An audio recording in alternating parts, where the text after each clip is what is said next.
Welcome to my channel SPTM online study यानी कि air force Y group navy MR यानी कि प्रीवियस ईयर जीके है और यह मोस्ट इंपॉर्टेंट जीके हैं आपके एग्जाम्स व्यू से।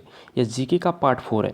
यदि आपने पार्ट 1, पार्ट 2 और पार्ट 3 नहीं देखे हैं तो प्लेलिस्ट से जाकर आप ज़रूर देख लीजिएगा, क्योंकि आपके एग्जाम्स में यही प्रश्न जो है हर एक बार रिपीट करता है। यानी कि सिर्फ इसे यदि कर लेते हैं तो एक भी प्रश्न आपके एग्जाम्स में नहीं छूटने वाला है, क्योंकि 10 से 12 सेट कराने वाले हैं। तो आइए आज का वीडियो स्टार्ट करते हैं। फर्स्ट देख लेते हैं। यहाँ पर 61 क्वेश्चन कह रहा है कि विश्व में केले का सबसे ज़्यादा यानी कि उत्पादन करने वाला देश कौन सा है। यदि आपने ऑप्शन ए चुना यानी कि भारत, तो आपका आंसर क्या हो जाएगा, करेक्ट हो जाएगा। नेक्स्ट क्वेश्चन यानी कि 62 नंबर क्वेश्चन कह रहा है कि विश्व में लौह अयस्क सबसे ज़्यादा उत्पादन करता है। यानी कि विश्व में लौह अयस्क जो है कौन सा देश सबसे ज़्यादा करता है।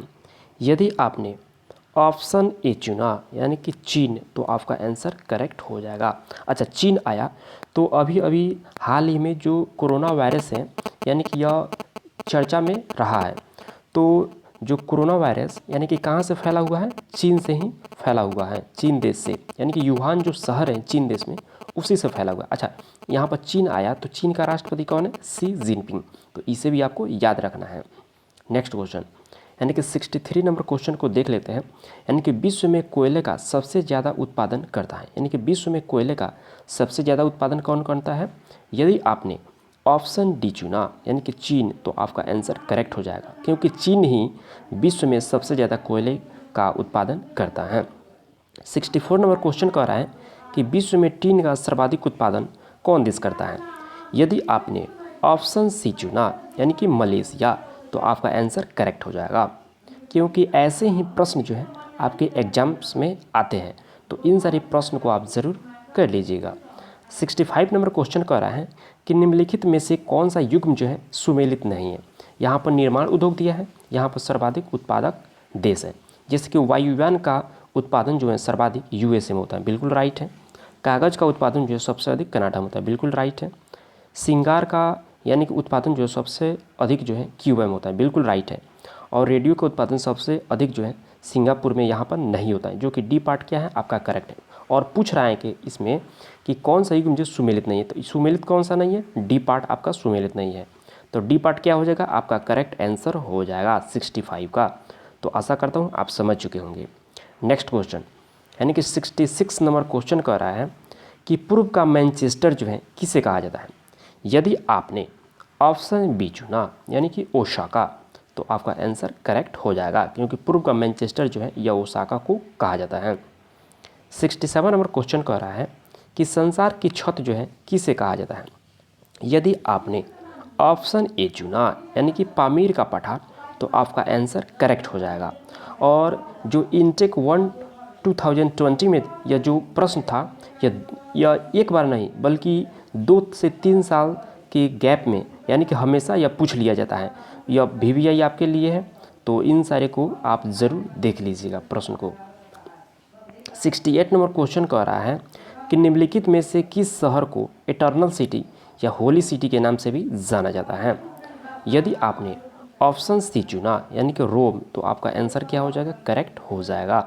नेक्स्ट क्वेश्चन 69 नंबर क्वेश्चन कह रहा है कि दक्षिणी ध्रुव पर पहुंचने वाला प्रथम व्यक्ति कौन था। यदि आपने ऑप्शन डी चुना यानी कि एमंडसन, तो आपका आंसर करेक्ट हो जाएगा, क्योंकि जो एमंडसन था यही दक्षिणी ध्रुव पर सबसे पहले पहुंचने वाला व्यक्ति था। नेक्स्ट क्वेश्चन 70 नंबर क्वेश्चन कह रहा है कि उत्तरी ध्रुव पर सर्वप्रथम यानी कि उत्तरी ध्रुव पर पहुंचने वाला सर्वप्रथम व्यक्ति कौन था। यदि आपने ऑप्शन सी चुना यानी कि रॉबर्ट पियरी, तो आपका आंसर क्या हो जाएगा, करेक्ट हो जाएगा, क्योंकि उत्तरी ध्रुव पर सबसे पहले कौन पहुंचा था, रॉबर्ट पियरी। और दक्षिण ध्रुव का बात चलेगा, उस पर पहुंचने वाला दक्षिण ध्रुव पर तो यानी कि एमंडसन, यानी कि इन दोनों को आप ज़रूर याद रखिएगा, ये भी आपके एग्जाम से बहुत अधिक इंपॉर्टेंट प्रश्न बन जाता है। 71 नंबर क्वेश्चन क्या कह रहे हैं, 71 कह रहा है कि विश्व का सबसे बड़ा प्रायद्वीप कौन सा है। यदि आपने ऑप्शन बी चुना यानी कि अरब प्रायद्वीप, तो आपका आंसर करेक्ट हो जाएगा। नेक्स्ट क्वेश्चन 72 नंबर क्वेश्चन कह रहा है कि विश्व का सबसे बड़ा डेल्टा कौन सा है। यदि आपने ऑप्शन डी चुना यानी कि गंगा ब्रह्मपुत्र डेल्टा, तो आपका आंसर करेक्ट हो जाएगा, क्योंकि विश्व का सबसे बड़ा डेल्टा जो है यह गंगा ब्रह्मपुत्र डेल्टा है। 73 नंबर क्वेश्चन कह रहा है कि विश्व की सबसे ऊंची सड़क कौन सी है। यदि आपने ऑप्शन सी चुना यानी कि लेह मनाली मार्ग, तो आपका आंसर करेक्ट हो जाएगा। यानी कि 74 नंबर क्वेश्चन कह रहा है कि विश्व की सबसे व्यस्त एवं व्यापारिक नदी कौन है। तो विश्व की सबसे व्यस्त और व्यापारिक नदी कौन है। यदि आपने ऑप्शन डी चुना यानी कि राइन नदी, तो आपका आंसर करेक्ट हो जाएगा, क्योंकि विश्व की सबसे व्यस्त और व्यापारिक नदी कौन सी है, यह राइन नदी है। और राइन नदी किस देश में है, तो राइन नदी जो है यह जर्मनी में है। राइन नदी किस देश में, जर्मनी में है। तो इसे भी आपको याद रखना है। यहाँ पर देख लीजिए 75 नंबर क्वेश्चन कह रहा है कि अरब सागर की रानी किसे कहा जाता है। तो ये भी आपके एग्जाम्स में भी आई है। यानी कि इतना आप समझ लीजिए कि जितना प्रश्न इसमें आपको करा रहे हैं सभी के सभी आपके एग्जाम्स व्यू से इम्पोर्टेंट है। तो इन सारे को आप याद रखिएगा। ऐसा नहीं है कि एक भी आई, यानी कि सभी प्रश्न आपके एग्जाम्स व्यू से इम्पोर्टेंट है। इन सारे को आप याद कर लीजिएगा। तो इसमें कौन सा आंसर करेक्ट हो जाएगा, यानी कि बी पार्ट क्या हो जाएगा, आपका करेक्ट आंसर हो जाएगा, यानी कि कोचीन, यानी कि अरब सागर की रानी जो है कोचीन को कहा जाता है, जो कि बी पार्ट आपका करेक्ट आंसर इसका हो जाएगा। नेक्स्ट क्वेश्चन 76 नंबर क्वेश्चन कह रहा है कि भारत का जो क्षेत्रफल है ये संपूर्ण विश्व के क्षेत्रफल का कितना प्रतिशत है। यदि आपने ऑप्शन ए चुना यानी कि 2.4%, तो आपका आंसर करेक्ट है, क्योंकि भारत का जो क्षेत्रफल है पूरे संपूर्ण विश्व के क्षेत्रफल का 2.4% है। नेक्स्ट क्वेश्चन 77 नंबर क्वेश्चन कह रहा है कि भारतीय राज्यों में सर्वाधिक लंबी तटरेखा जो है किस राज्य की है। भारतीय जो राज्य है इसमें सबसे लंबी तटरेखा किसकी है। यदि आपने ऑप्शन सी चुना यानी कि गुजरात, तो आपका आंसर करेक्ट हो जाए, क्योंकि सबसे यानी कि लंबी जो तटरेखा है सर्वाधिक यह गुजरात राज्य की है। और यहाँ पर यदि पूछ ले कि सबसे छोटी सीमा किसकी है, तो इसे भी आपको याद रखना है, जो कि गोवा है। अच्छा, यहाँ पर प्रश्न भी दिया हुआ है, देख लीजिए, निम्न में से किस राज्य की तटीय सीमा जो है सबसे छोटी। अच्छा, यहाँ पर भी प्रश्न भी दिया हुआ है, तो यहाँ पर आपका करेक्ट आंसर क्या हो जाएगा, बी पार्ट आपका करेक्ट आंसर हो जाएगा। यानी कि सबसे तटीय यानी कि छोटी तटीय रेखा जो है पूछेगा सीमा वाला, तो गोवा, और सबसे लंबी पूछेगा तो गुजरात। यानी कि देखिए, यानी कि दोनों प्रश्न यहाँ पर मेंशन किया हुआ है, तो इसे आप याद कर लीजिएगा। उसके बाद जो 79 प्रश्न को देख लेते हैं।